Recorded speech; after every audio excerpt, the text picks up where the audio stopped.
HS পরীক্ষা তো একদম সামনেই, তাহলে আজকে আমরা এই ভিডিওতে আলোচনা করব এইচএস এর নিউট্রিশন সাজেশন নিয়ে।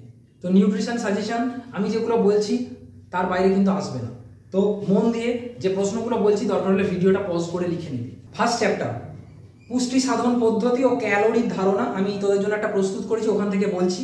এখান থেকে টোটাল 25 নম্বর আসবে।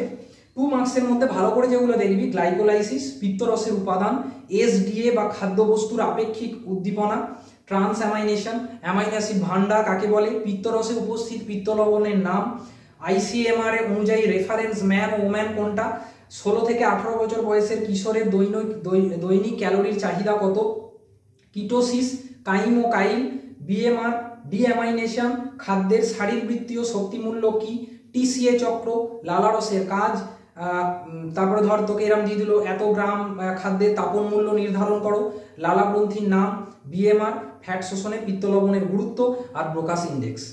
এবার চলে আসবো 3 to 4 মার্কসের যে প্রশ্নগুলো আসতে পারে। লালারসের শর্করা ভঙ্গক উৎসেচকগুলি কিভাবে সিদ্ধ স্টার্চের ওপর ক্রিয়া করে তা প্রবাহ চিত্রের সাহায্যে দেখাও। 50 গ্রাম পাউরুটির তাপন মূল্য নির্ধারণ করো যাতে 25.95 গ্রাম শর্করা, 3.9 গ্রাম প্রোটিন ও 0.35 গ্রাম ফ্যাট আছে। ডেটাটা চেঞ্জ করে দিতে পারে। তারপরে ফ্যাটের শোষণের আধুনিক মতবাদ লেখো। যকৃৎকে জৈব রসায়নাগার বলে কেন, ফ্যাট শোষণে পিত্তলবণের গুরুত্ব বলো। এরকম প্লাস প্লাস করে একই প্রশ্নের মধ্যে এগুলো দিয়ে দিতে পারে। 5 বা 6 বা 7 নম্বরের যেগুলো দেখে যাবি, অর্নিথিন চক্রের প্রবাহ চিত্র দেখবি, ক্রেবস চক্রের প্রবাহ চিত্র দেখবি, পাকস্থলীয় ক্ষুদ্রান্তে প্রোটিন পরিপাকের বর্ণনা এবং মানবদেহে কার্বোহাইড্রেট পরিপাক ক্রিয়া বর্ণনা। এটা গেল ফার্স্ট চ্যাপ্টার। সেকেন্ড চ্যাপ্টারে চলে আসছি, পথ্য বিজ্ঞান ও পথ্য পরিকল্পনা। এখানেও 25 মার্কস আসবে। 2 মার্কস হিসেবে দেখবি মর্নিং সিকনেস, সুষম খাদ্য, কোলেস্টেরলের গুরুত্ব, ডায়াবেটিসের কারণ ও লক্ষণ, হৃদরোগীর বর্জনীয় খাদ্য কি কি, কোয়াশিওকর, টপ মিল্ক, এফটিটি, জিওআর, এদের ফুল ফর্মও দেখবি, আবার জিনিসটা কি সেটাও দেখবি। ভেগানস কাদের বলা হয়, ল্যাক্টোফোরিনের কাজ, দীর্ঘমেয়াদী জ্বর কি, হাইপারগ্লাইসেমিয়া কি, পেপটিক আলসারের ওষুধের নাম করবি, অ্যাথেরোস্ক্লেরোসিস, অনুত্তেজক খাদ্য, ব্লাঞ্চিং কাকে বলে, পাস্টুরাইজেশন কাকে বলে, গেঁটেবাত, যক্ষা রোগ, যক্ষা এবং বিএমআই এবং ফর্মুলা ফুড, এটা দেখবি।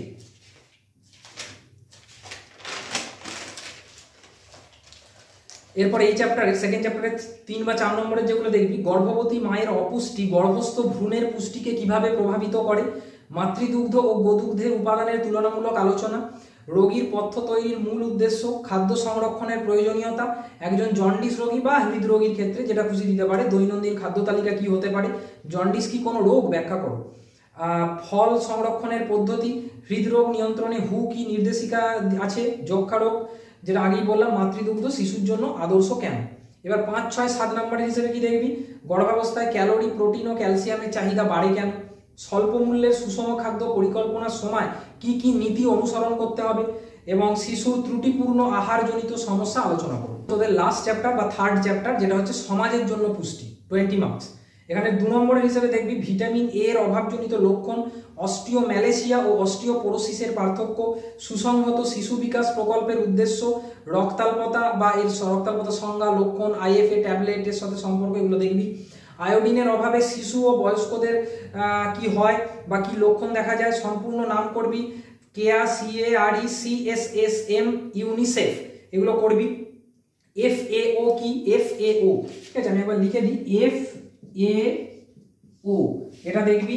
স্কারভি রোগের লক্ষণ দেখবি, খাদ্য পরিকল্পনার মূল নীতি দেখবি, দৃশ্যগত আবর্তন কি, সিএফটিআরআই কবে কোথায় প্রতিষ্ঠিত হয়, পার্নিসিয়াস রক্তাল্পতার কারণ, রান্নাঘর সংলগ্ন বাগানের সুবিধা কি, পিসিএম বা পিইএমটা কি, বা ওই তোর মানে পরিপাকজনিত যে রোগগুলো, গয়েট্রেজেনিক খাদ্য কি, প্রোটিন জাতীয় খাদ্যের মূল কাজ কি, কেরাটোম্যালেসিয়া, ফুড ফর্টিফিকেশন, কাইলোনিশিয়া আর খাদ্য সমীক্ষা কাকে বলে। এবার চলে আসবো, তো এটা তো থার্ড মানে লাস্ট চ্যাপ্টার।